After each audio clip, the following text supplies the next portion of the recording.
Hey guys, and welcome back. So what we're going to do today is we're going to go into our store, and as you see, I've added a product here. So we have one product on our site, and this is one I've added with T-Launch. All right, so here's the app T-Launch, and yeah, it just allows me to add one item to dropship, and it's a custom item with an amazing design, the chop block. If I was actually going to do this, obviously I'd put a lot more effort into this, but this is our demo store.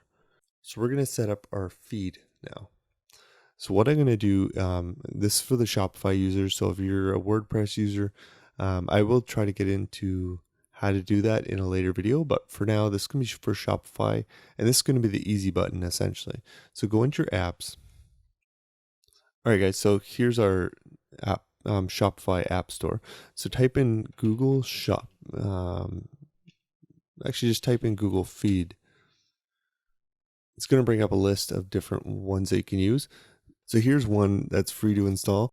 I don't recommend using this one. Actually, I recommend using the Google Shopping feed up here.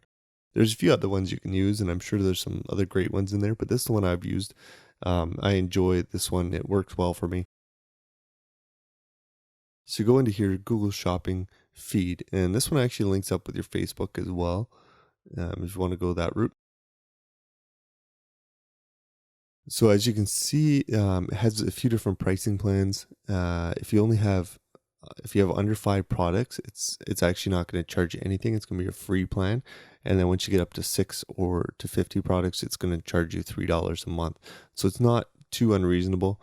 The more products you have, the more expensive it gets. But even you can see up to 1,000 products, and you're only charged about $9 a month. So this is going to constantly update your feed. So time you make a change in Shopify products, this is going to feed that through to your Google Ads account. So it's a really handy tool. You can do this manually, but every time you make a change in your Shopify account, you're going to have to manually change that in your feed. And that might be a video I go into later, but for now, this is the easy button. This is the way I would set my store up if I was going to be setting my store up. So that's the way I'm going to show you how to do it. So let's add this app. All right, so once you're here, just hit install. All right, so once you're here, all you have to do is log in to your Google Merchant account. And as you can see, I have a whole bunch of accounts here. All right, so click on the account that's linked to your Google Merchant account, and then you're going to say allow. So essentially, it's going to allow them to manage your feed. But all they're going to be doing is it's going to be an automated process. So just hit allow if you are fine with that. And then it's going to come up here, select the Google Merchant account here. So if you have more than one, you could select that one, but it's probably going to be the one that we set up earlier. So confirm your account. So it's actually giving me an error here. So it's saying that I need to set up my shipping. So what I'm going to do is go back to my merchant account. We're going to go into shipping. And we're just going to add in a general, let's call this free shipping, because that's how I want to set up my shipping. All right, so in here I'm adding free shipping as a name, USD as currency. So if you want to order cutoff time, you can add it here. There's handling time, so I put 1 to 2 days. Let's put Monday to Friday. And transit time, so I put 1 to 3 days. Let's go Monday to Friday as well. You can set up different holiday shipping.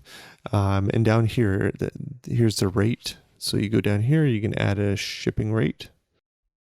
So I'm going to create a single rate for all orders. And my fixed rate is going to be $0. And I continue on this. And save. So there you go. I have shipping now. So let's just say test shipping rates. As you can see, it's pretty foolproof. It goes through and it makes sure that you have everything you need set up. So you can actually set up Bing shopping in here and Facebook product catalog.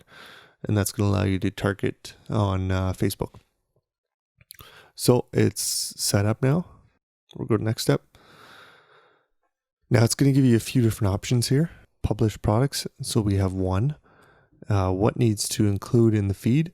So if you want all products, or let me choose. Let me choose is going to allow you to create collections manually or automatic, and that's going to only send those through. So if you have some products you don't want to send to your ads account to Google Shopping, then you want to do this one. But if you have, it's a lot easier just to keep all products. Product titles. So I'm going to leave mine as product title. If you add search engine optimized title, what it allows you to do is have a different title for your shopping feed. So it's going to allow you to send your search engine optimized title to Google Shopping versus just the title you have on the top of your product. So we're going to leave it as product title, and then product description. Same thing, it has search engine optimized description.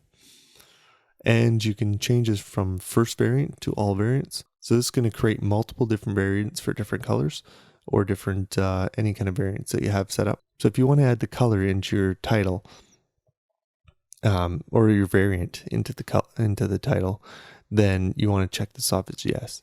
If you check this off as no, it's not going to include your color or variant in your title.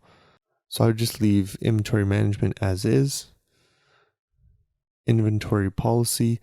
So what this is going to allow you to do, so I'm going to have it on follow because this allows you to put something out of stock and your shopping feed will follow that and you won't end up selling something that's out of stock. So if you have a lifestyle type image as your first image, this is going to allow Shopify to, or allow the feed to use a second image instead of the first one. And it just depends how you have your site set up. So if you want additional images sent to Google Shopping, then this is the one you want checked off. And check this off if you want to submit your HTML product description. I just leave it checked off. So here's some optional things.